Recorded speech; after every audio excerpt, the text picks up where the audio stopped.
Buenas noches. Me preparé una pequeña introducción, así que la voy a leer para no olvidarme ninguna de las cosas de las que sí o sí quiero hablar. Bueno, como decía recién Alejandro, es una alegría estar discutiendo acá en la facultad sobre marxismo en relación con el psicoanálisis, en un lugar donde el psicoanálisis es presentado en términos incuestionables, como dice Alejandro ahí a la izquierda de Freud, casi como una cosmovisión omniexplicativa, y donde el marxismo está prácticamente barrido de la currícula por tipos como Casalla. No es casual, digamos, que en el régimen universitario haya gente como Casalla, que justamente lo que estamos denunciando es que fue el encargado de barrer a toda una generación que se planteó retomar las ideas del marxismo junto a la clase trabajadora para llevar adelante una revolución obrera y socialista en Argentina en los 70. Salvo excepciones, el marxismo es presentado a lo sumo como un saber parcelado y en clave academicista y despolitizado. Bien, la idea de esta breve exposición no va a ser tanto, como decían en una entrevista a Elizabeth Rubinesco, una historiadora de psicoanálisis, la semana pasada en la revista Eñe, prender una luz roja sobre el carácter reaccionario de los tratamientos y los diagnósticos en un mundo cada vez más inclinado a las soluciones urgentes, sometido a las operaciones mediáticas de los laboratorios farmacéuticos, sus brazos ejecutores, los médicos y muchos analistas, y cierta prensa que encuentra en la publicidad de placebos una manera de continuar sus negocios por otros medios. No me voy a dedicar a discutir específicamente la clínica, sino sobre todo plantear la idea de que el marxismo es indispensable no solamente para denunciar estas teorías y estas prácticas y mostrar sus determinaciones sociales, sino sobre todo como herramienta para terminar de forma revolucionaria con el sistema capitalista y los intereses sociales burgueses que lo generan. Bueno,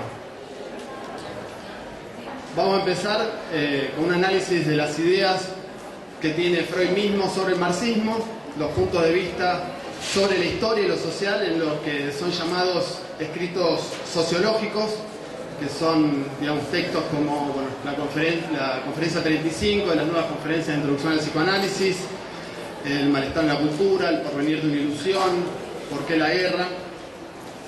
Y vamos a intentar hacer un contrapunto breve, no exhaustivo, sino tomando algunos ejes con lo que plantea Freud incluso sobre el marxismo y lo que nosotros entendemos y lo que Marx y Engels plasmaron sobre el marxismo, en particular en textos como La ideología alemana.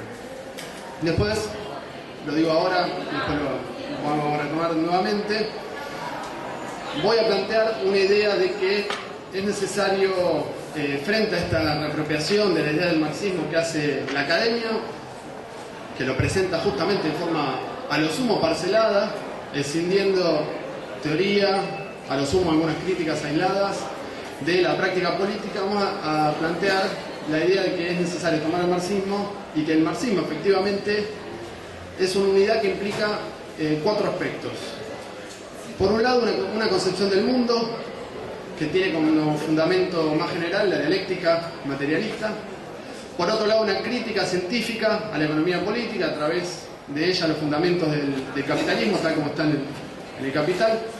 En tercer lugar, una teoría de la revolución social que parte de las experiencias de más de 200 años de luchas de la clase obrera y implica un programa político para la revolución obrera y socialista, para que no sea necesario partir de cero cada vez. Y por otro lado, por último, pero no menos importante, el marxismo entendido como el arte de la estrategia, de cómo combinar las diferentes tácticas para la estrategia de llegar a ser la revolución y tomar el poder. Algo que en general, incluso entre los marxistas, es bastante poco visitado. Bien, finalmente, si tenemos tiempo, voy a dar algunos ejemplos, en particular sobre la figura de León Trotsky, de qué manera esta unidad del marxismo se pone en juego incluso a la hora de discutir sobre cuestiones en psicología. Bueno, vamos a tomar un texto que es de las nuevas conferencias de introducción al psicoanálisis de 1932, que se llama la Conferencia 35, donde Freud va a plantear su visión sobre la historia, sobre lo social y en particular en discusión justamente con el marxismo. Básicamente no vamos a desarrollar todo el texto, pero Freud va a plantear que si tenemos que hablar en términos de cosmovisiones, que es un término de la filosofía alemana, el marxismo en sí mismo no implica una cosmovisión propia. Justamente acá muchos de los psicoanalistas de la facultad están en contradicción con Freud en esto, sino que más bien Freud se ubica dentro de una cosmovisión científica dentro de la que el psicoanálisis sería parte. Bueno, eso es un punto también a señalar y que establece un punto de diálogo posible, ¿sí? En definitiva, Freud quiere hacer ciencia, lo plantea desde el principio de sus elaboraciones hasta el final, y eso establece una vía de diálogo que también justamente, sobre todo acá en psico, se plantea en clave o posmoderno, incluso irracionalista, y obtura cualquier diálogo. Ahora, Freud dice, bueno, a esta cosmovisión científica hay varias cosmovisiones que pueden disputarle el lugar. Por un lado, y las va desechando, ¿sí? Discute, bueno, el arte no es un peligro, la filosofía tampoco, y se detiene en la religión y dice, bueno, ese es un peligro para la cosmovisión científica, y ahí tenemos un primer punto que es la visión de la explicación que da Freud sobre la religión, sobre la génesis de la religión, que hace a la concepción que tiene sobre el ser humano y sobre lo social. Para decirlo rápidamente, finalmente la explicación sobre la religión, a la cual Freud va a plantear como un gran problema, digamos, incluso a disputar y a combatir, va a ser que tiene raíces antropológicas profundas en la constitución misma de la cultura, ¿sí?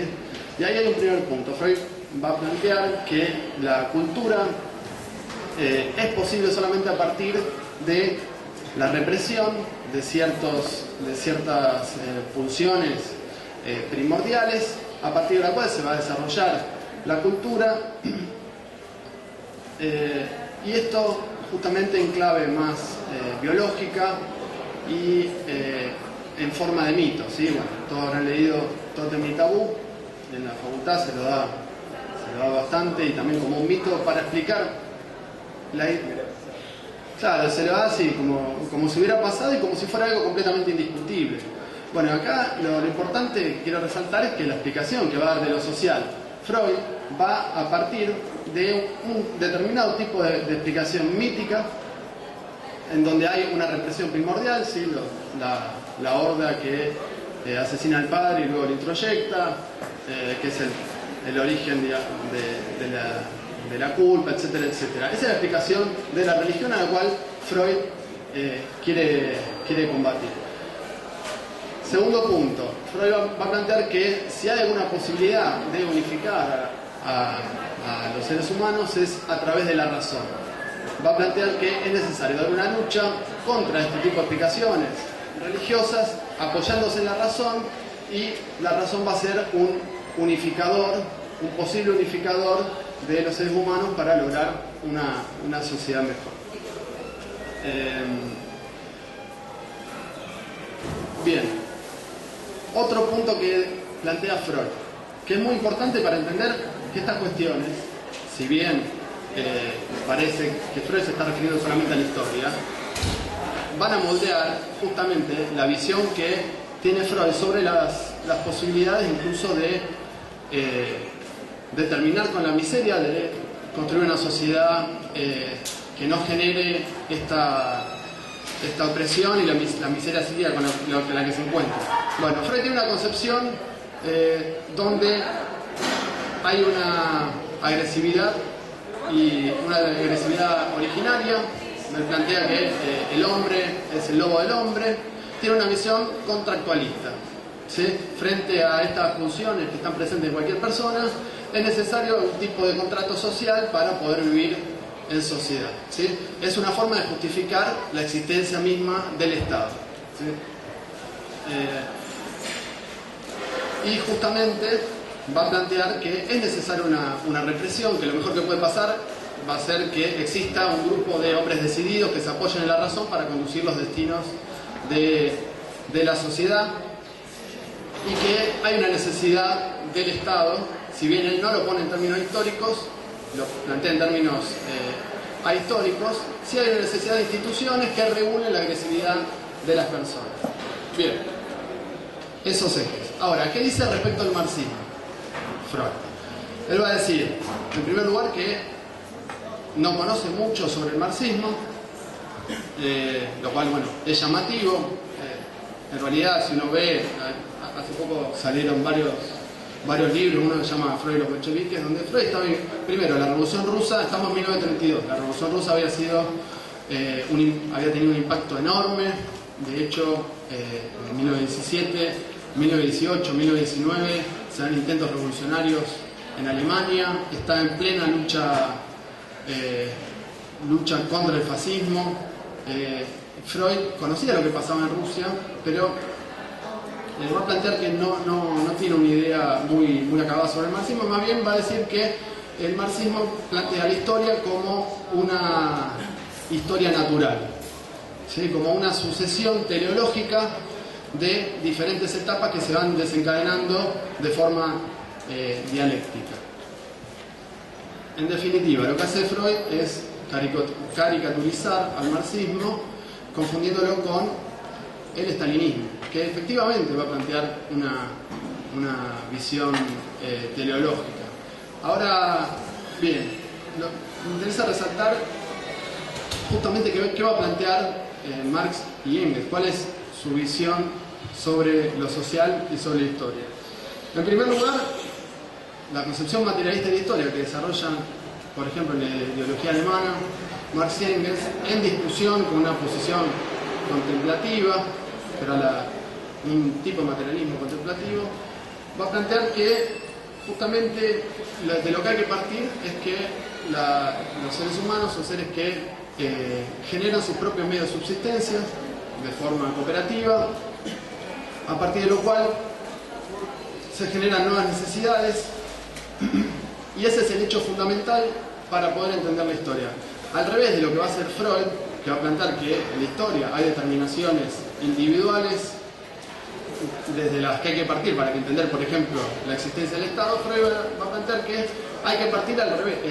Marx y Engels van a plantear que hay que partir de la forma en que las personas viven, se relacionan, trabajan, producen sus propios medios de subsistencia, generan nuevas necesidades, y recién a partir de ahí, sobre esa estructura que implica fuerza de producción, relaciones sociales, de intercambio, vamos a encontrar una superestructura, podemos decirle, una ideología, ideas que se imponen, otras ideas que no, etcétera, etcétera.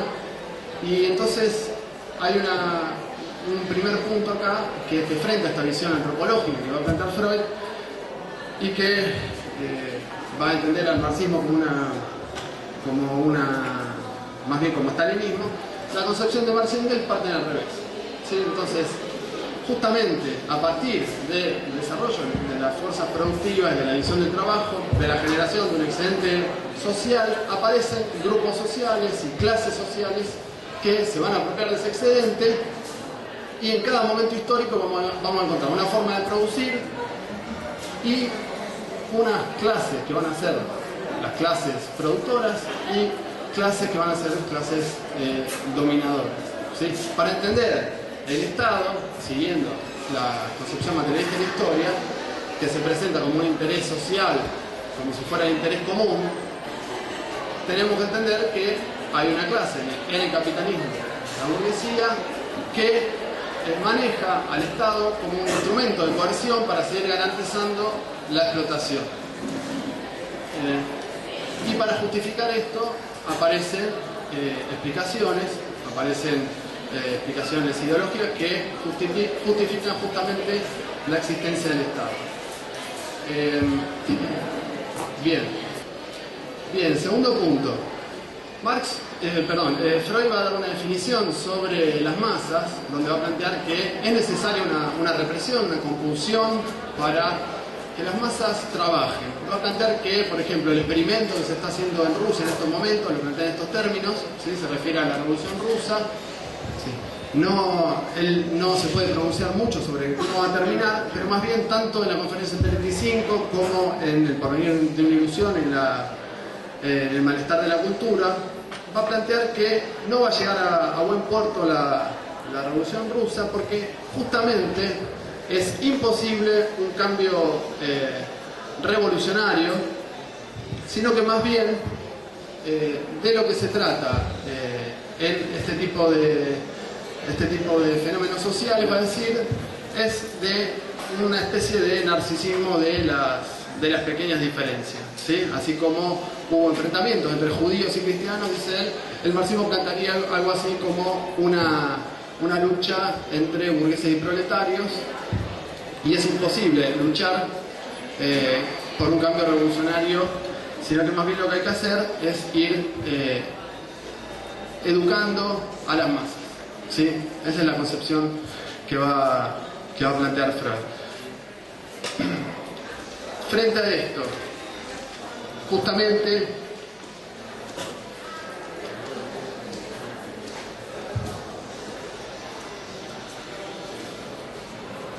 las clases y los grupos sociales van a tener origen en luchas de pequeños grupos para Freud.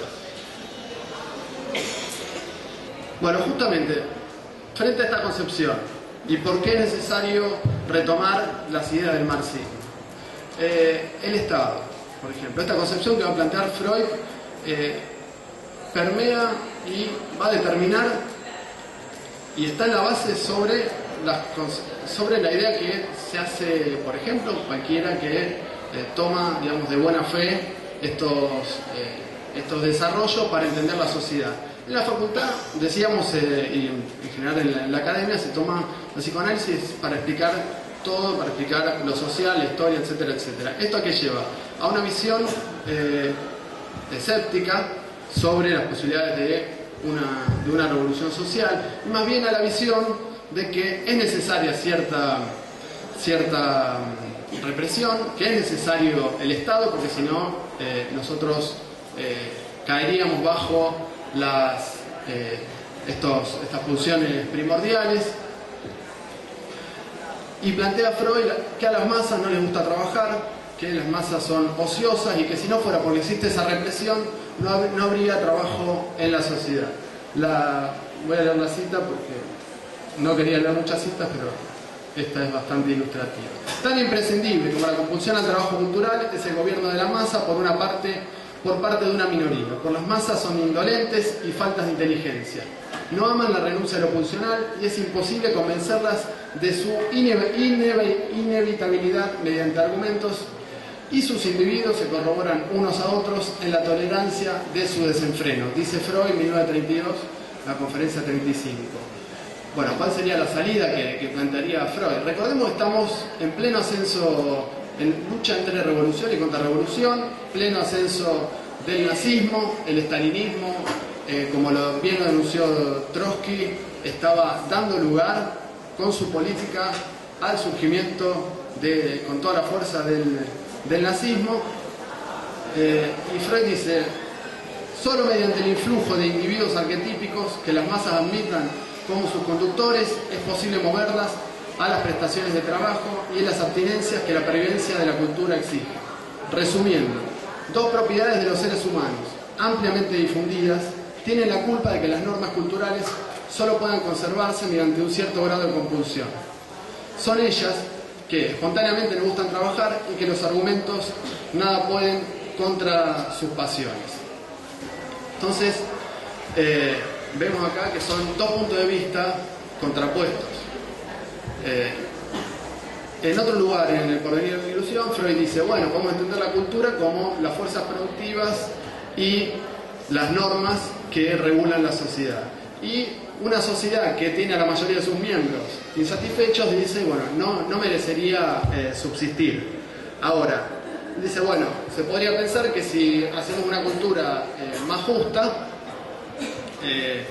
no existiría la necesidad de esta compulsión, de esta represión, ¿sí? En ese punto parecería que se ubica cerca de las ideas de Marx y de Engels, del marxismo. Ahora, acto seguido, él dice, pero no, esta visión no es correcta porque justamente la base de que exista esta represión, esta necesidad de reprimir a estas masas está en la existencia de algo reprimido primordialmente, que es constitutivo de lo que es el ser humano como ser cultural. No existiría cultura si no existiese esa represión.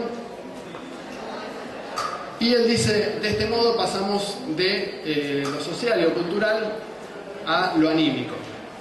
Entonces, es importante resaltar esto, por lo menos quería plantear esta idea. El punto de vista de Freud sobre lo social es un punto de vista que parte del individuo, da una explicación del individuo en términos ahistóricos, incluso uno podría conjeturar hasta biológicos, que termina justificando un orden social que necesita, por ejemplo, de un Estado que reprima y mantenga a raya a la mayoría de la población. ¿Es justo, digamos, es la mejor sociedad posible? No, para Freud no. Era un observador agudo de la realidad y planteaba que no sería justo que exista esta cultura. Ahora, ¿se puede cambiar de forma revolucionaria, como dicen los marxistas? Bueno, Freud dice, no, de ninguna manera. Sino que más bien tenemos que ir educando a las masas, tiene que haber un grupo, digamos, de gente que se apoya en la razón y que vaya lentamente extendiendo la razón para unificar a los seres humanos. Bueno, frente a esto, los marxistas planteamos que partimos al revés. Justamente porque nos fijamos en las condiciones en que se produce en cada sociedad, vemos que en el capitalismo hay clases sociales explotadoras y clases sociales que son explotadas, que el Estado es un instrumento justamente para garantizar mediante la represión y mediante también el consenso, ¿sí? Estableciendo una hegemonía ideológica también, que siga existiendo esa explotación. Ahora, ¿qué hacer frente a esto? Bueno, justamente los marxistas planteamos que si queremos, por ejemplo, enfrentar una visión religiosa que tiene sometidas a las masas, si queremos enfrentar ideologías que justamente garantizan su sometimiento, el camino, no es simplemente educar con la razón, sino al revés, terminar con las condiciones materiales que dan lugar a una concepción del mundo religiosa o, podemos decir, alienada, que la base de la alienación no la tenemos que buscar en determinantes individuales y históricos como una represión primordial, sino justamente al revés, la tenemos que encontrar en una sociedad que produce su medio de producción de forma social y donde esos medios son apropiados por una clase explotadora y que vive, una clase parásita como es la burguesía, que vive a costa de ese trabajo alienado, no remunerado, etcétera, etcétera. Entonces, fíjense que son dos puntos de vista completamente diferentes, son dos posiciones completamente diferentes. Freud, de hecho, tuvo bastante relación con la socialdemocracia alemana y austríaca, en el momento en que la socialdemocracia justamente mostró que estaba para sostener el orden capitalista y justamente para enfrentarse a un ascenso revolucionario en Alemania y en Austria. Son dos posiciones políticas completamente opuestas y lo que quería resaltar es justamente que el marxismo es una explicación que, al revés de la que plantea Freud en términos evolutivos, muestra la necesidad y la posibilidad de terminar con esas relaciones sociales de explotación que generan, por ejemplo, esa miseria psíquica que Freud pudo observar agudamente, ¿sí? Entonces, como segundo punto, tendría La idea es desarrollar esto en un taller, digamos, de poder escudriñar y desmenuzar los textos para ver más profundamente, pero acá no tengo mucho tiempo, quería solamente tomar esos aspectos y señalar que, a diferencia de lo que entendía Freud por marxismo, que lo entendía como lo que estaba haciendo, lo que él veía que hacía, y efectivamente hacía el estalinismo, que es tergiversar las ideas del marxismo revolucionario, apropiárselas para sostener una burocracia. La idea que voy a plantear sobre el marxismo, que voy a sostener,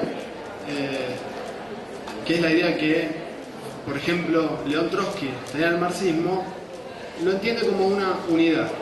Y quiero esto, sobre todo también en discusión con una visión del marxismo como algo que te puede servir, por ejemplo, para entender lo social o entender la historia, y como decía Alejandro, puede ser marxista porque sí, hay clase social y hay explotación, pero por otro lado sigo con mi vida normal, haciendo lo que haga, y no milito, no construyo una fuerza social para terminar con ese orden social. Entonces, quería plantear muy rápidamente cuatro ejes. Por un lugar, ¿qué es esta nueva síntesis que construyen Marx y Engels?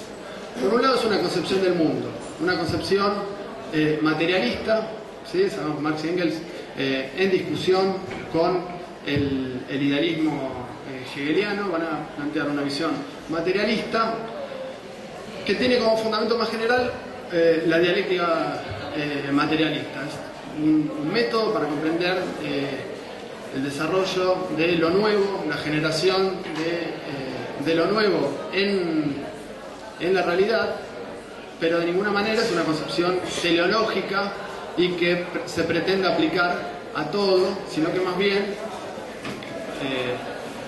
es un método para comprender que implica la tarea de un análisis científico sobre la historia, el análisis científico sobre la sociedad, etcétera, etcétera, y implica hacer ciencia, que es el segundo punto.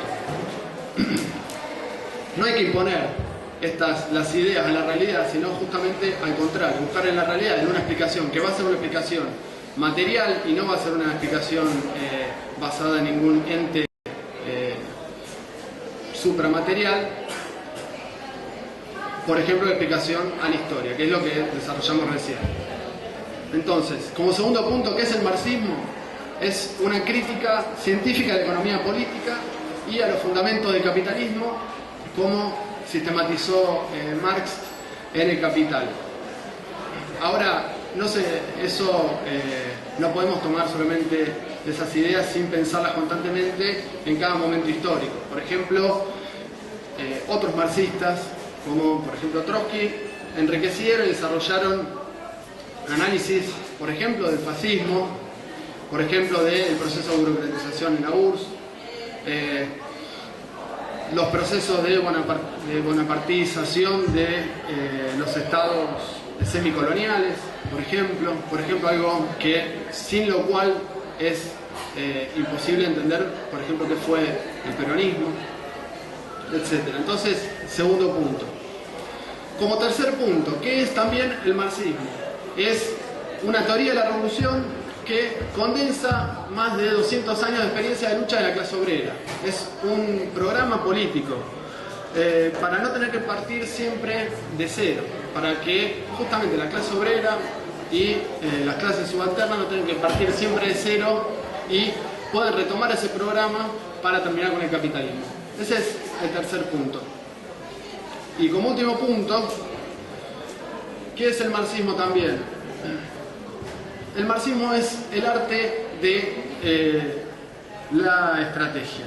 ¿Qué significa esto? Que si nosotros decimos somos marxistas, eso implica, además de estos tres puntos que planteamos antes, y además de militar, de construir un partido revolucionario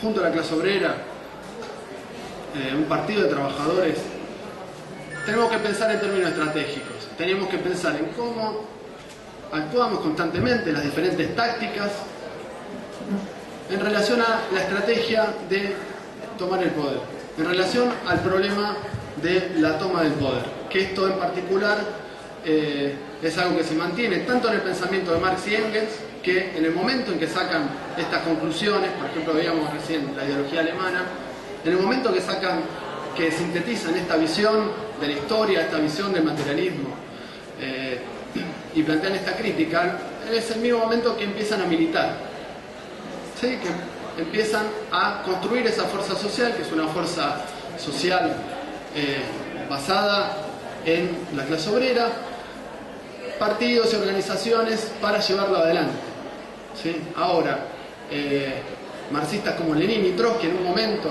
donde el capitalismo ya es un capitalismo imperialista, se plantean el problema de la toma del poder como un problema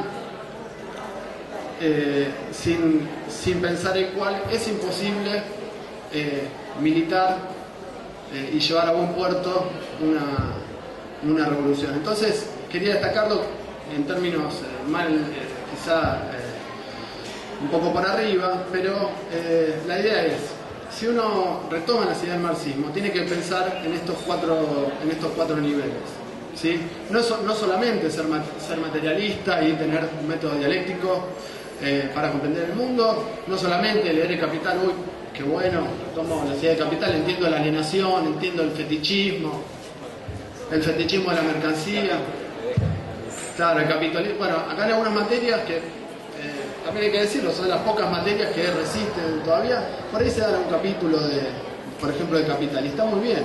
El tema es que se presenta eso desligado de la necesidad de construir un partido con un programa revolucionario, y desligado de la necesidad de pensar constantemente en términos no solamente tácticos, cómo gana un centro de estudiantes, cómo consigue un diputado, cómo gana una comisión interna, sino todo eso en función de la necesidad de tomar el poder, de que los trabajadores, junto con sus organizaciones, junto con los estudiantes y los demás explotados, tomen el poder para avanzar hacia una revolución internacional que cambie y trastoque el conjunto de las relaciones sociales. Entonces, esto es importante, y quizá planteado así puede parecer algo que es un poco abstracto, pero, por ejemplo, podemos ver, incluso hasta dentro de la izquierda, cómo se plantean las diferentes tácticas, como por ejemplo, o ganar un centro de estudiantes, o ganar una banca, dejando de lado, por ejemplo, primero y principal, que eso está en función de la estrategia de tomar el poder, entonces se transforman las tácticas en un fin en sí mismo. Y otro aspecto también, que es el de dejar de lado la lucha teórica, ¿sí? Naturalizar la ideología que se imparte y dejar de lado la lucha teórica, primero por denunciar el conjunto de teorías que naturalizan el orden social capitalista. Esto que intenté hacer recién va en ese sentido, y más bien adaptarse al conjunto de ideas que lo termina justificando. Entonces, quería resaltar que el marxismo implica esos cuatro aspectos, y quería resaltar también que, por ejemplo, a la hora de pensar en los padecimientos psíquicos, ¿sí? En esta facultad en general hay una gran parte de los compañeros estudiantes que empezamos a estudiar y empiezan a estudiar porque ven grandes problemas sociales, ven miseria frente a la cual quieren tener miseria psíquica, quieren tener la posibilidad de poder aportar. Ahora, si nosotros no vemos que el camino para terminar con esa miseria psíquica pasa por construir organizaciones de trabajadores, y tomar el camino de pensar partidos para terminar con el capitalismo, bueno, estamos teniendo una visión abstracta, y justamente no es de eso de lo que se trata el marxismo, tal como por ejemplo lo entendió Marx, Engels, Lenin y Trotsky. Entonces, bueno, quería dejar en claro esa idea en términos medio un poco generales, y después quería simplemente, ya para terminar porque ya me estoy excediendo, hablar un minuto de Trotsky. Trotsky saben que es un revolucionario, dirigente del partido bolchevique, estratega de la revolución rusa, de la revolución mundial. Fue el que construyó la posición de izquierda en oposición a la burocracia de Stalin. Y justamente esta concepción del marxismo como un marxismo estratégico, en gran parte lo retomamos de los planteos de Trotsky. Ahora, Trotsky también es una muestra de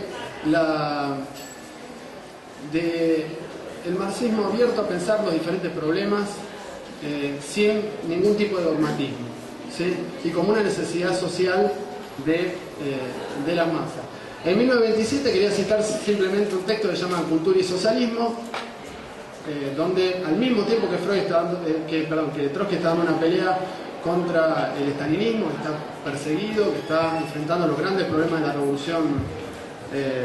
la revolución mundial, y en particular, por ejemplo, el ascenso del nazismo y la lucha contra el estalinismo, da una conferencia que se llama Cultura y Socialismo, donde dice, la dialéctica está planteando qué hacer con la cultura que se construyó en un régimen social burgués, ¿sí? Entonces, frente a la idea que empezaba a tomar cuerpo, que es desecharla de plano, sosteniendo que hay una ciencia proletaria, que como decían los stalinistas, ya estamos en el socialismo, entonces directamente lo desechamos absolutamente todo ese conocimiento generado. Trotsky va a decir, la dialéctica y el materialismo son los elementos básicos del conocimiento marxista del mundo, ¿sí? El primer punto que había planteado. Pero esto no significa que puedan ser aplicados a cualquier campo del conocimiento como si se tratara de una llave maestra. La dialéctica no puede ser impuesta a los hechos, sino que tiene que ser reducida de ellos, de su naturaleza y desarrollo. El materialismo dialéctico únicamente puede ser aplicado a nuevas esferas del conocimiento si nos situamos dentro de ellas. Para superar la ciencia burguesa es preciso conocerla a fondo, y no llegaréis a ninguna parte con críticas superficiales mediante órdenes vacías. El aprender y el aplicar van codo a codo con el análisis crítico. Y después, dentro de esos corpus teóricos, va a tomar al psicoanálisis. ¿Qué dice sobre el psicoanálisis Trotsky? Frente a lo que uno, por ahí, la idea que uno tiene, que es, bueno, el stalinismo, como decía recién Alejandro, opinaba que el psicoanálisis era pura ciencia, ideología burguesa, opinión burguesa, lo desechaba de plano. Bueno, Trotsky dice, bueno, no, un momento. No hay que desecharlo de plano, hay que hacer un análisis y ver un análisis crítico sobre de qué se trata. Entonces dice, el método de Freud está basado en conjeturas, a veces en conjeturas, a veces en conjeturas fantásticas. El intento de declarar el psicoanálisis incompatible con el marxismo y volver la espalda a Freud es demasiado simple, más exactamente demasiado simplista. No se trata de que estemos obligados a aceptar su método, pero hay que reconocer que es una hipótesis de trabajo que puede producir y produce sin duda reducciones y conjeturas que se mantienen dentro de las líneas de la psicología materialista. Dentro de su propio método, el procedimiento experimental facilitaría las pruebas para estas conjeturas, pero no tenemos ni motivo ni derecho para prohibir el otro método, ya que aún considerándole menos digno de confianza, trata de anticipar la conclusión a la que el experimental, estaba refiriéndose a Pavlov, se acerca muy lentamente. Entonces, acá lo importante es que hay que recordar primero que estamos en 1927, es una necesidad. El Estado obrero ruso tenía la necesidad de desarrollar y en particular Trotsky desde la oposición de izquierda fue el que más lo desarrolló, de desarrollar la lucha contra la burocracia, la lucha por la revolución a nivel mundial, a nivel internacional, de plantearlo en términos estratégicos, pero acá lo que estaba mostrando Trotsky es que lejos de desechar todos los desarrollos previos de la cultura, simplemente por decir que son desarrollos burgueses, justamente lo que tiene que hacer, tenemos que hacer los marxistas, es hacer un análisis crítico de cada uno de esos desarrollos, sin ningún tipo de dogmatismo, y ver qué tienen de real, qué tienen de verdad ese tipo de conocimiento. No solamente por una cuestión ociosa, sino como una cuestión de necesidad. Por ejemplo, lo que decía recién Alejandro, lejos de lo que uno podría pensar, el Estado obrero ruso dedicó recursos a la cuestión de la niñez, por ejemplo, y le dio lugar a los psicoanalistas en momentos en que, incluso en otros estados capitalistas hechos y derechos, no se les daba ningún tipo de... no se les daba recursos, le dio lugar para que desarrollen sus prácticas. Por ejemplo, en el lugar donde trabajaba Sabine Spielrein era uno de ellos, para que las masas, para que los trabajadores y las masas del Estado obrero se apropien de esos desarrollos. Por ejemplo, se publicaron las obras completas de Freud, las publicaba la editorial del Estado obrero. Y eso demuestra que, lejos de lo que se quiere mostrar, de que los marxistas somos gente dogmática, que tenemos una visión de la realidad y no nos movemos de eso, es justamente al contrario.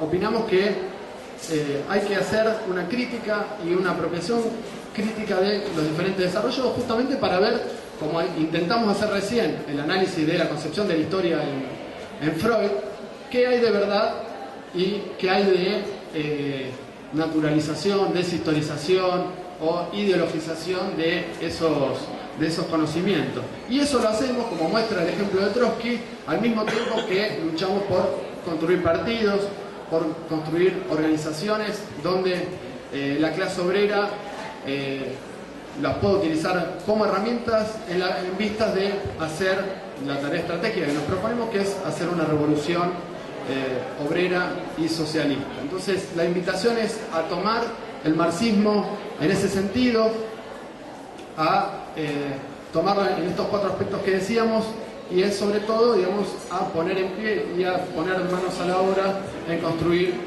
estas organizaciones y este partido que necesitamos, como humildemente estamos intentando hacer desde el PTS. Bueno, tenía otras cosas, pero después las retomo. Un poco era diciendo, bueno, yo nací en el 83, me eduqué durante todo el neoliberalismo.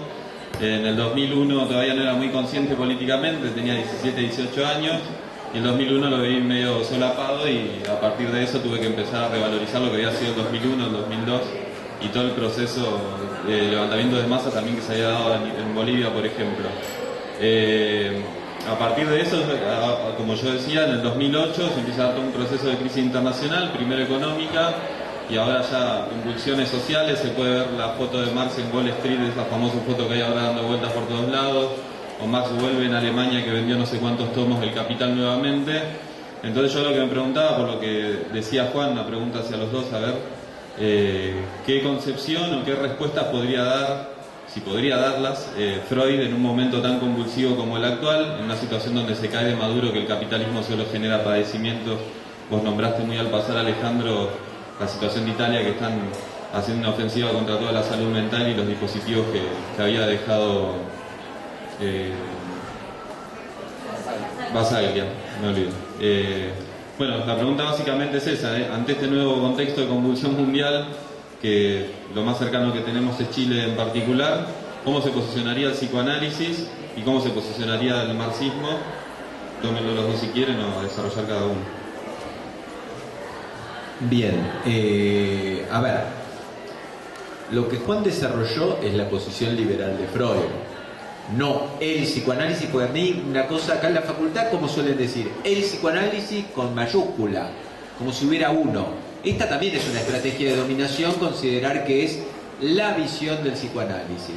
Yo lo escuchaba a Juan, cierto, esta es la posición de Freud, pero ustedes calculen que Reich, Fennikel, Vera Schmidt, todos, Freud está escribiendo para su tropa para que no se vayan para otro lado, para tratar de hacer política dentro de la institución psicoanalítica, donde, entre otras medidas que aprobó Freud en 1935, decide que los militantes del Partido Comunista no pueden hacer sus análisis didácticos. Esto promueve, una de las cosas que promueve es que Mary Langer, que estaba en Viena, concluyera en buenos términos con su analista, arreglaron porque la terminaron denunciando que era militante comunista, y Mary Langer, después de esto, lucha en la Guerra Civil Española, Uruguay, Argentina, y es una de las psicoanalistas y marxistas más importantes de nuestra historia. También psicoanalista. Digo, no podemos pensar qué respuesta daría el Freud liberal, que daría desde su pertenencia y su ideología de clase. Cada psicoanalista tiene su ideología, entonces no podemos pensar que hay un psicoanálisis con una ideología que se hereda por ósmosis del liberalismo de Freud. Que organizaciones o que ciertas hegemonías hayan tomado esto, digamos, no solo la Internacional Psicoanalítica, sino otras internacionales psicoanalíticas, hayan tomado esto, no quiere decir que haya otra historia, otro psicoanalista que a lo largo de la historia pensamos que hay cosas absolutamente distintas y que no es la respuesta de Freud para los problemas sociales. En los problemas sociales las respuestas son sociales, no es la respuesta de la ideología de Freud. Quería hacer esta discriminación porque, y puedo seguir mencionando nombres nuevos, porque si hay algo central a lo largo de la historia, es que han sido muchos psicoanalistas marxistas ninguneados, descalificados, y que tienen una obra no solo teórica, sino política. Yo conté, para entrar en los 25 minutos, pero podría seguir hablando de autores en todo el mundo y en nuestro país, autores que han trabajado, que hoy no están, tipos que están laburando, produciendo teórica y políticamente. Con lo cual, frente a esto, respondí, digamos, frente a lo que vos decís. Bueno.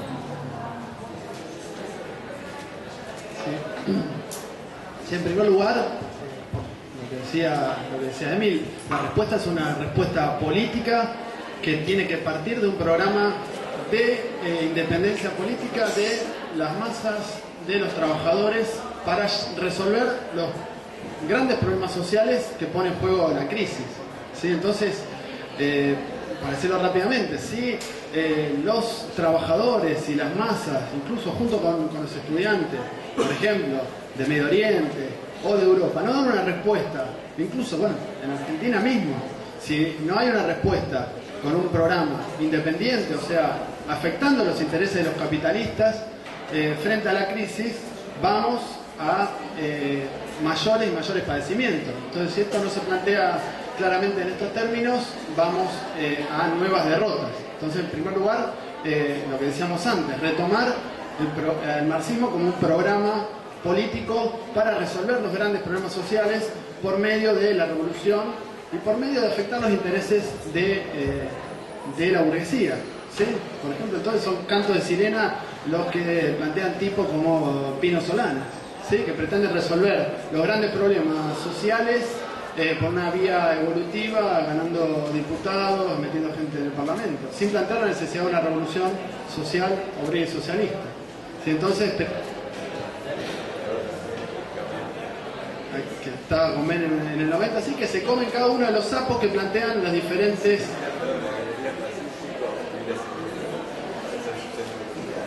No, estoy ampliando simplemente porque vale la historia, vale tomarla carnada.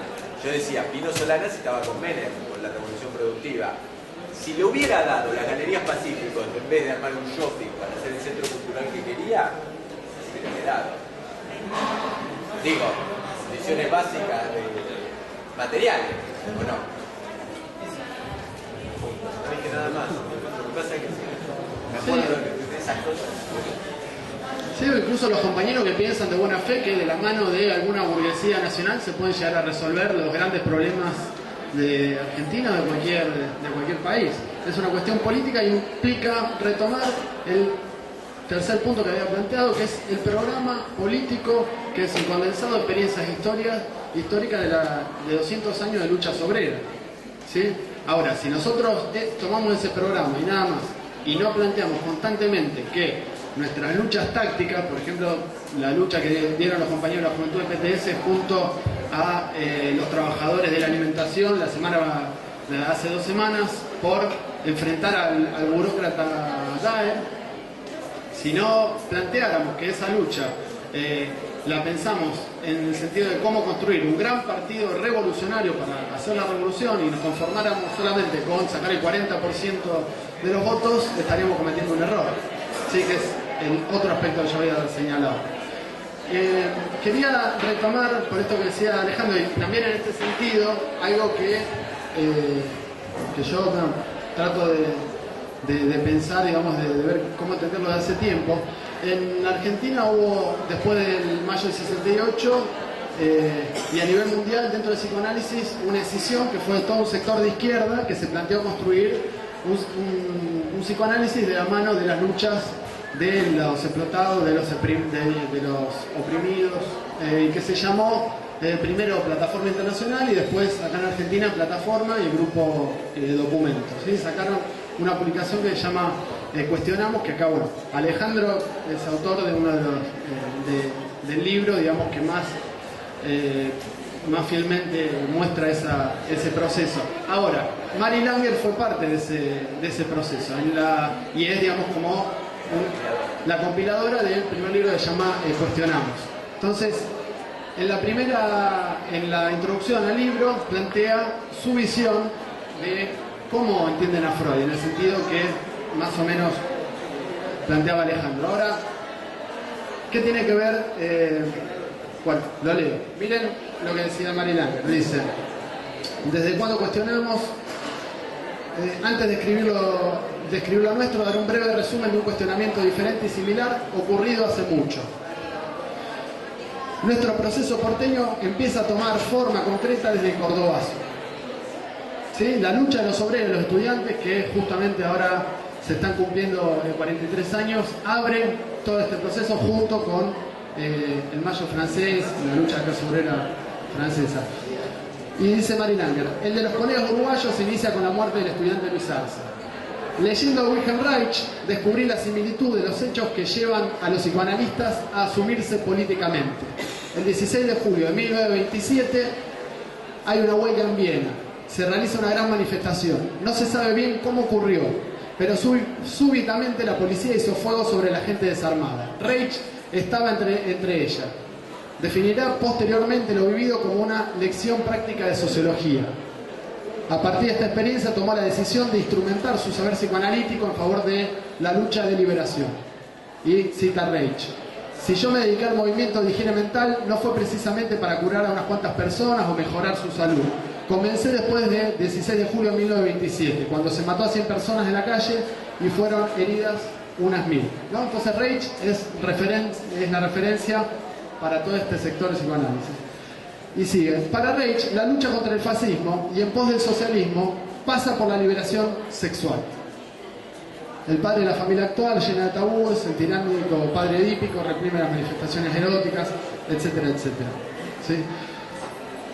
Entonces, acá quería resaltar algo que también lo había pensado para antes, aprovecho para plantearlo. Reich, como vemos acá, toma partido por la lucha de la clase obrera, toma partido por la revolución obrera y socialista, intenta pensar desde el marxismo.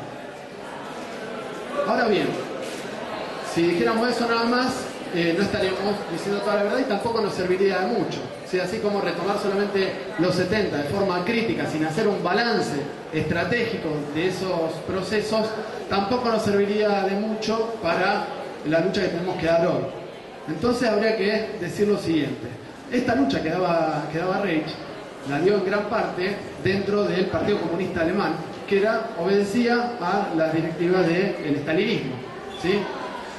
De hecho, tiene, como lo denunció Trotsky de la oposición de izquierda, un papel nefasto en permitir el ascenso del nazismo al poder. Bien, Reich, de hecho, luego es expulsado tanto de la IPA y del PC. De las dos burocracias, del PC alemán y de la Internacional. El libro Psicología de las Masas y el Fascismo, él lo escribe puteando al PC. Ya estaba enfurecido con cómo habían dejado por todo el programa que tenían, habían dejado que ganara Hitler. Entonces, ¿qué estaba haciendo Trotsky en ese mismo momento? Además de discutir estas cuestiones, los problemas del Estado obrero ruso, la cita que leí recién. Estaba pensando cómo combatir prácticamente el ascenso del nazismo y cómo dar una lucha, que es una lucha política, para derrotar a la burocracia, al estalinismo y el curso que le estaba haciendo llevar a la clase obrera alemana. Ahora bien, hay algo que mucho no se conoce, y es que Reich y Trotsky tuvieron una serie de discusiones. Reich se acercó a la oposición de izquierda y se acercó al trotskismo una vez que lo expulsan del Partido Comunista Alemán. Ahí escribe una serie de textos bastante interesantes. Y Reich escribe un texto que se llama ¿Qué es la conciencia de clase? Y dice, en una parte, Trotsky convocó ya a la fundación de la Cuarta Internacional,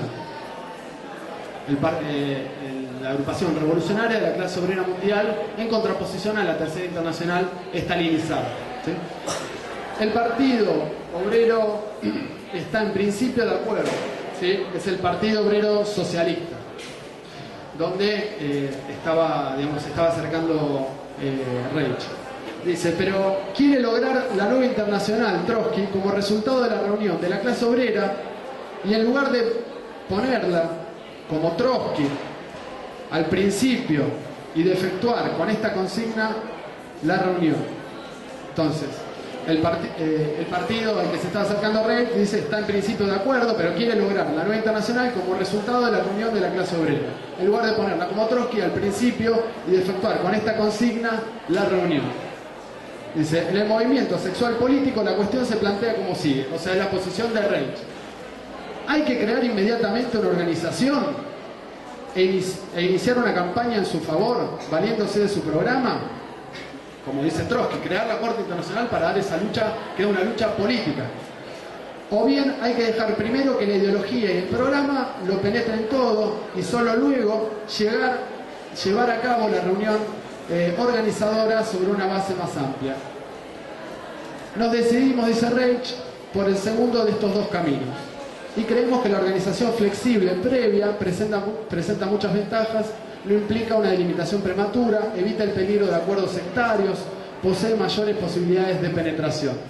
Bueno, esta cita me parece bastante ilustradora de la posición que sigue sosteniendo Reich y que después van a retomar, por ejemplo, en Mary Langer, de no ver que es necesaria la construcción de un partido que plantee un programa de independencia de clase frente al fascismo, y el de pensar que está exactamente al mismo nivel la lucha por la liberación sexual que la construcción de este partido y la lucha estratégica por la toma del poder.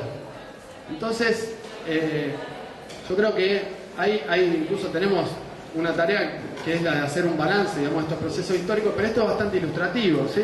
En esta discusión hay dos posiciones. La posición de Trotsky dice, bueno, hay una necesidad política que es la de construir un partido con un programa y con una estrategia, no solamente para frenar al fascismo, sino para hacer la revolución. La posición de Reich parte de otro lugar. Primero la liberación sexual y después el programa, ¿sí? Entonces ahí lo que se ve es que aún Wilhelm Reich, con todo esto que dijimos antes, digamos, de haberse acercado al marxismo, mantiene aspectos ligados a esa posición de el mismo Freud.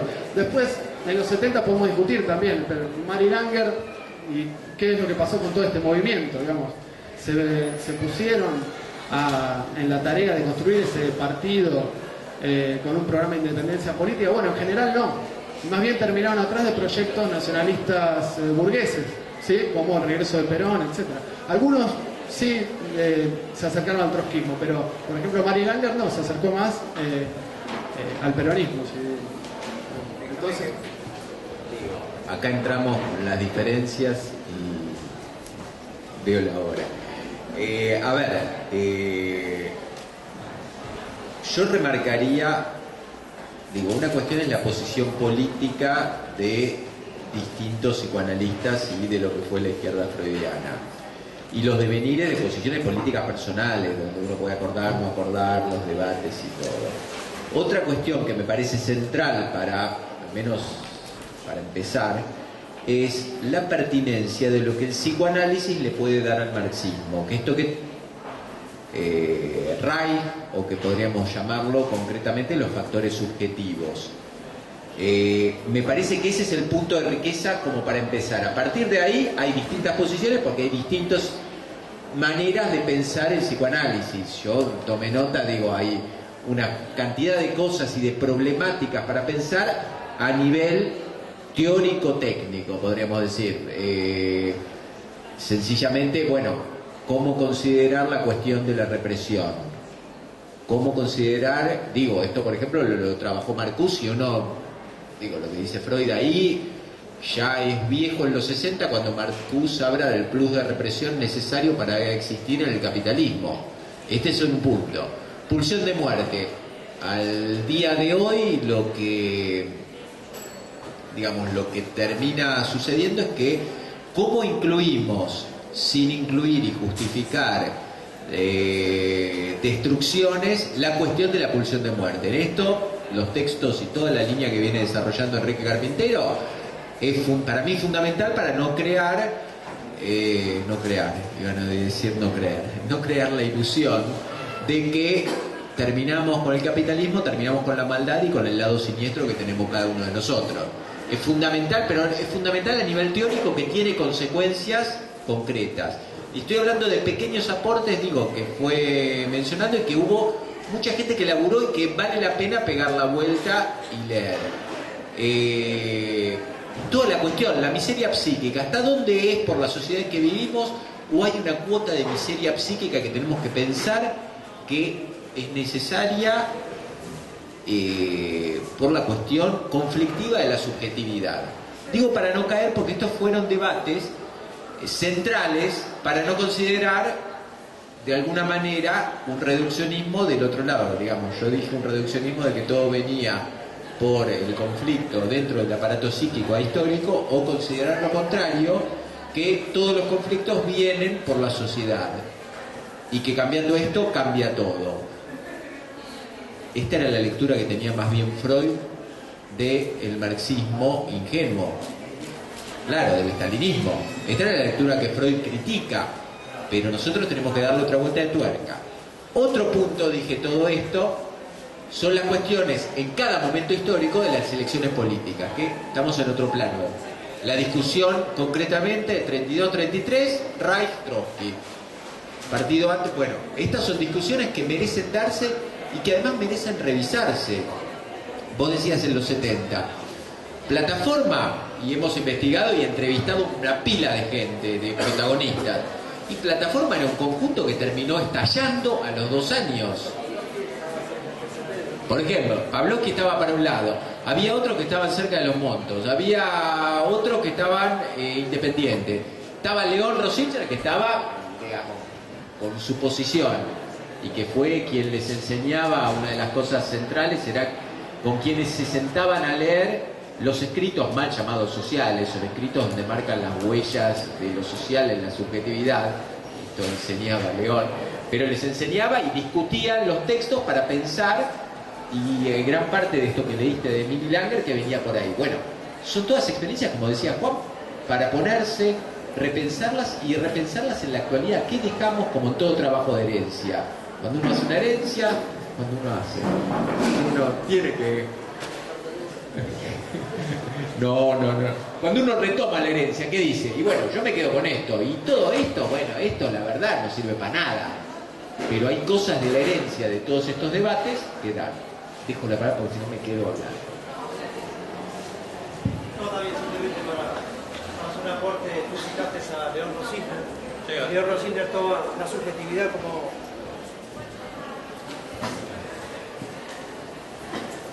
citaste a León Rosinger y León Rosinger toma la subjetividad, pues dice él, el sujeto es núcleo de verdad histórica, y con un determinismo histórico y de clase. Sin duda, cuando hablamos de clase, hablamos de qué lugar está ubicado en medio de producción. Entonces, desde luego, creo que el desafío de la izquierda, decimos estar en el pensamiento crítico, estar en la izquierda, está en justamente cómo podemos pensarnos escindidos de una categoría burguesa, desde la subjetividad en el descubrimiento de nosotros mismos, a partir de allí, después proyectar en un imaginario colectivo un poco más amplificado, digo. A decir de Freud quizás es soñar un poco menos y imaginar un poco más, ¿no? Digo, y hablaba del tema de la herencia, en términos gramscianos, quizás de repente integrar los saberes heredados con los saberes aprendidos. Digo, bueno, son grandes desafíos de la izquierda, ¿no? Compañero, Hola. Sí, a mí me parece que se está bordeando un problema que es el de qué hay que hacer, lo que hay que hacer hoy día.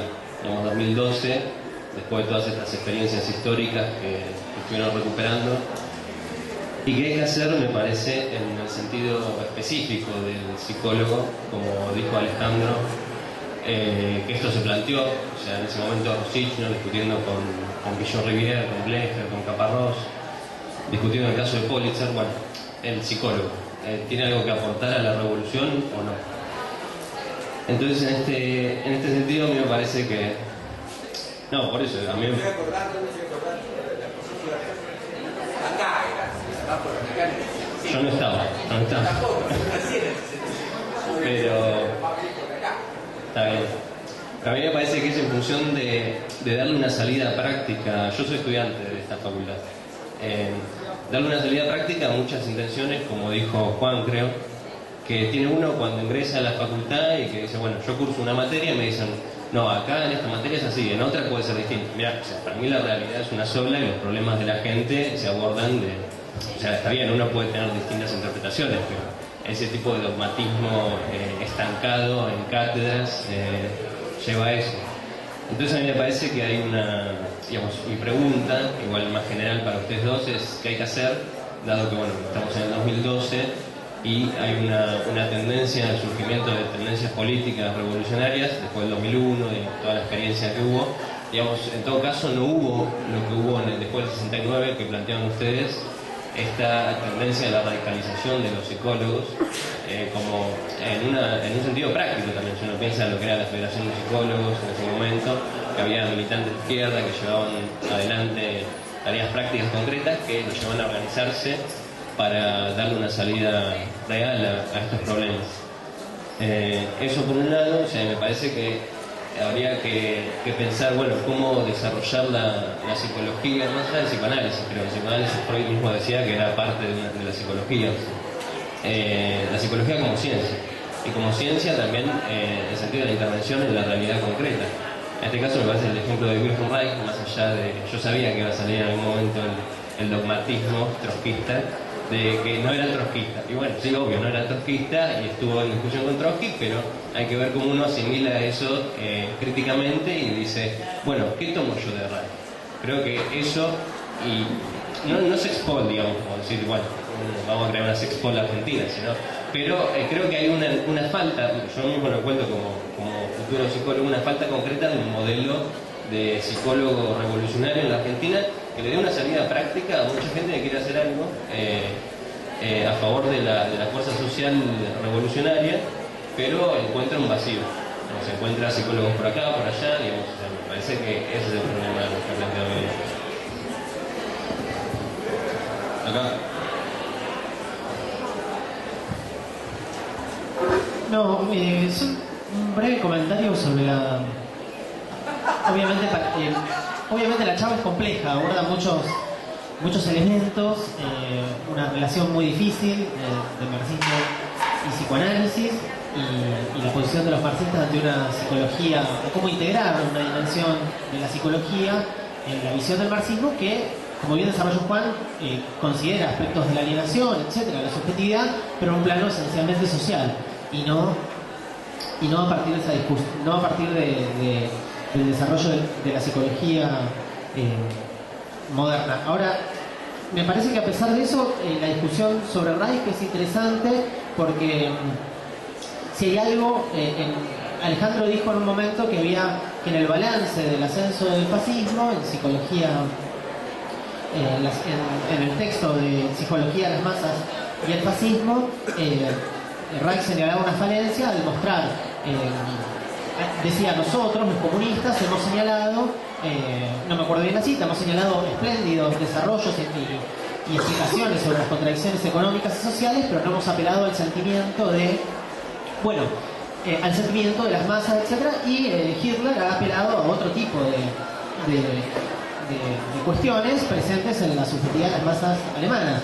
Bueno, me parece que Juan intentó decir que eso es incompleto, es decir, la crítica al estalinismo, a la crítica al Partido Comunista Alemán, en todo caso no presentaba espléndidos análisis económicos, históricos y sociológicos de las contradicciones de Alemania, sino que presentaba esquemas bastante burdos sobre la situación de una nación que sufría los efectos de la derrota de la Primera Guerra Mundial, que sufría los efectos de la inflación, que sufría justamente el ascenso del fascismo, etc., y la brutal división de la clase obrera entre, por un lado, la dirección de la socialdemocracia y, por otro lado, la dirección del Partido Comunista, sin ninguna tendencia a cómo combatir unificadamente al fascismo, que era más bien la única estrategia del momento correcta, que era plantear, bueno, se puede enfrentar el fascismo en un frente único de la clase obrera, apelando al conjunto de las contradicciones de la masa obrera. Es decir, apelando al problema, apelando a cómo solucionar la desocupación, cómo enfrentar el fascismo, cómo enfrentar la inflación, cómo enfrentar esa división, cómo enfrentar los sentimientos nacionalistas asusados por el fascismo. Y la verdad es que si uno tuviera que pensar, bueno, ¿de qué forma buscó interpelar el sentimiento de la clase obrera del Partido Comunista Alemán? Bueno, de las peores formas posibles. Es decir, su principal dirigente, que era Thälmann, tenía discursos alrededor de cómo oponer una revolución popular compuesta por una serie de apelaciones a los problemas nacionales que el fascismo asusaba para desarrollarse. Entonces, la visión de enfrentar el fascismo de ese modo fue la que estuvo completamente errada. Entonces, para mí eso no clausura las relaciones entre estrategia y teoría y entre marxismo y psicoanálisis para nada, dentro de lo cual me parece que tiene razón Alejandro, que la crítica política no puede agotar el análisis de la discusión sobre la contribución que puede hacer Reich y muchos otros detrás de Reich, ya sea en la izquierda freudiana u otros desarrollos dentro de la psicología, dentro del psicoanálisis o contra el psicoanálisis. Entonces, para mí está bien mantener una dimensión teórica por un lado, con su relación con la política. Obviamente la respuesta teórica tiene que tener sus propias armas, pero me parece interesante lo que señaló Juan en su desarrollo, que es que el marxismo tiene cierta predominancia alrededor de la estrategia y de la práctica, que es por la pregunta que decía el compañero. ¿Qué hacer si lo que estamos pensando es qué hacer con respecto a la revolución? Bueno, la estrategia de revolución podemos presentarla, discutirla, etcétera. Lo que hay que hacer es política revolucionaria. ¿Qué hacer en términos de la práctica teórica o de las dos dimensiones que citó Alejandro, disociando, que se llamaba Bataglia, etcétera? Ahí ya los psicólogos son los que tienen la palabra y tendrían que decir de qué forma hacer la crítica teórica, la crítica a la práctica, etcétera. Y bueno, yo ahí me sumo en esa pregunta sobre el final nada más. Bueno, haremos una ronda más para que respondan los compañeros.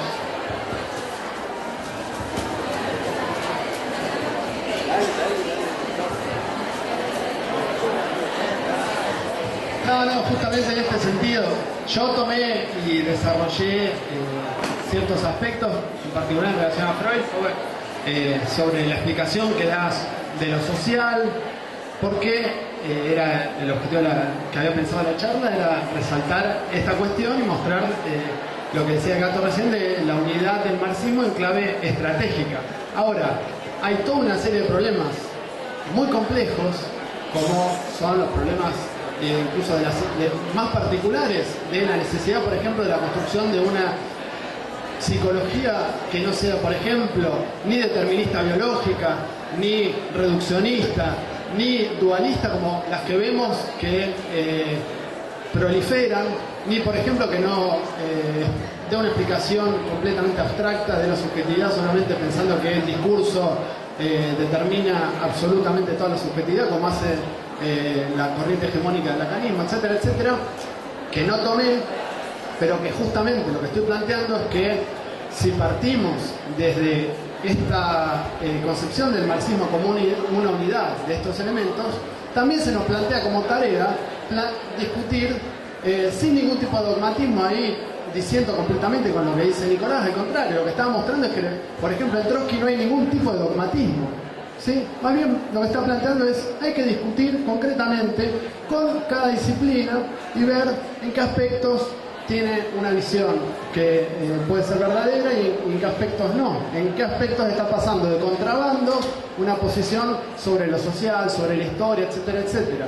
Entonces, más bien esa es una tarea que, por ejemplo, los que queremos construir un movimiento, los que queremos construir una izquierda marxista en psicología, no solamente nos definimos por, bueno, militar en un partido, que es algo que tenemos que hacer y llevar adelante un programa y pensar una estrategia. No solamente eso, sino en dar una batalla ideológica que significa discutir concretamente, sin ningún tipo de dogmatismo, y poder apreciar los aportes que puede hacer tal o cual disciplina en cada aspecto en particular.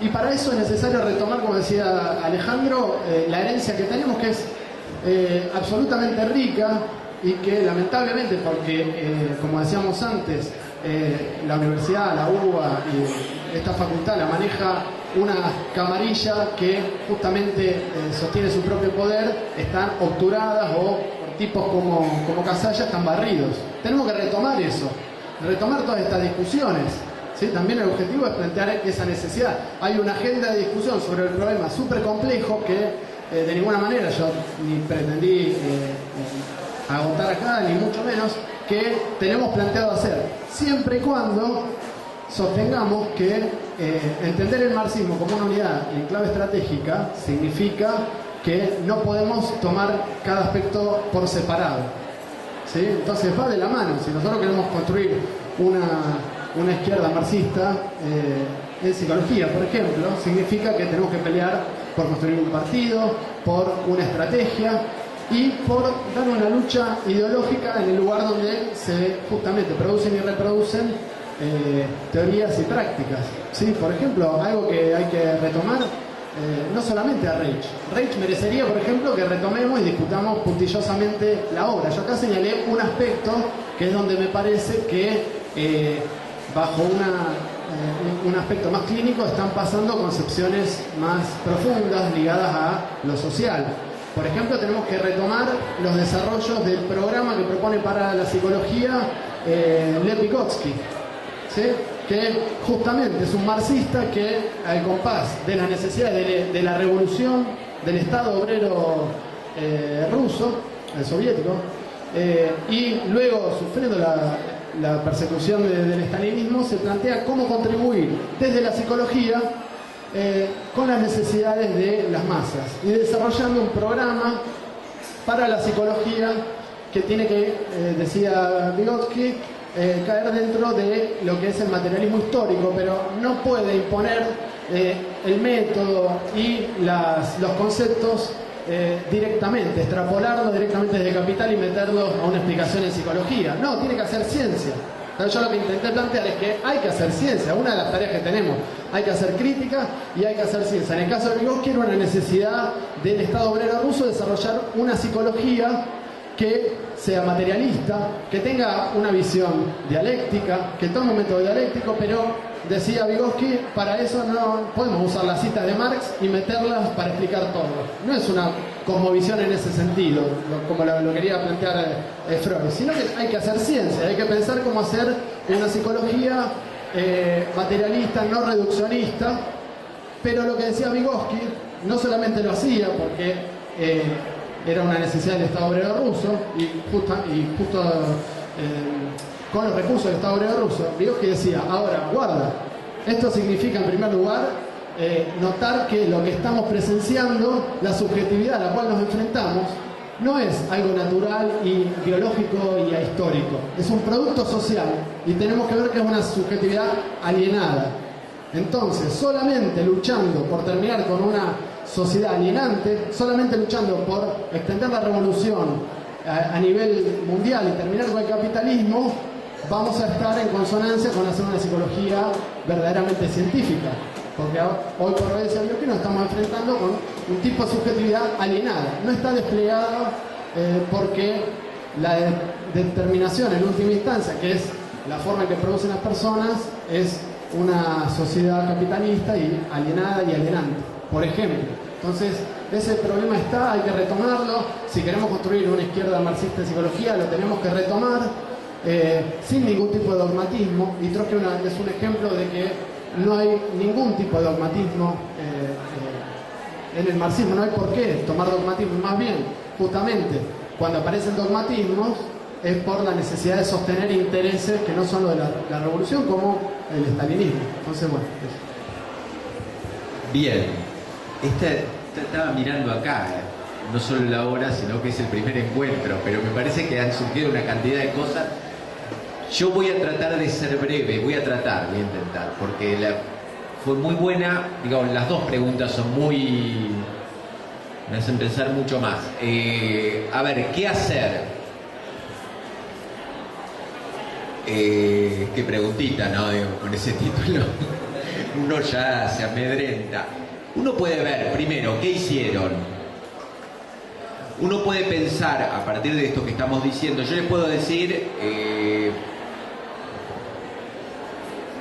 una de las cosas que suceden, veníamos hablándolo con Juan, que parece haber un corte de estudiante a profesional y que yo lo dije como concurrente, pero hay muchos profesionales que están absolutamente contentos de ser explotados, tercerizados, como si tocaran el cielo, entrando en una prepaga de una obra social, con cero posibilidad ni siquiera de imaginarse la agremiación. Y estoy tocando un punto que es así de chiquitito en relación a revolución, qué podemos hacer y todo. Trabajando con la idea de que el trabajo, que nadie es trabajador de la salud, nadie es, son cosas puntuales que sí tienen que ver con cuestiones concretas que suceden en ámbitos que son ámbitos absolutamente reaccionarios. Y para que no se idealice demasiado los 70, esto me lo decía Enrique y me decía, mirá, vamos a ser claros, ni toda la gente trabajaba con grupos terapéuticos, y los de psico siempre éramos, cuando existía el conjunto de filosofía y letras, siempre era la gente mucho más reaccionaria en relación a socio y en relación a otra carrera. Vamos a ser claros. Tampoco hagamos un gran mito, porque cuando uno investiga se da cuenta que sí, había militantes, como había militantes de toda la sociedad, pero psico siempre tuvo una impronta donde la gente quería ponerse su consultorio y hasta luego, atender sus pacientes, pertenencia de clase, profesionalista. Esto fue así. La posibilidad de pensar qué hacer, yo mencioné el aspecto de tener la propia conciencia de trabajador cuando uno se recibe, la propia conciencia de las determinaciones sociales que implican en la subjetividad nuestra y de nuestros pacientes, desde ya.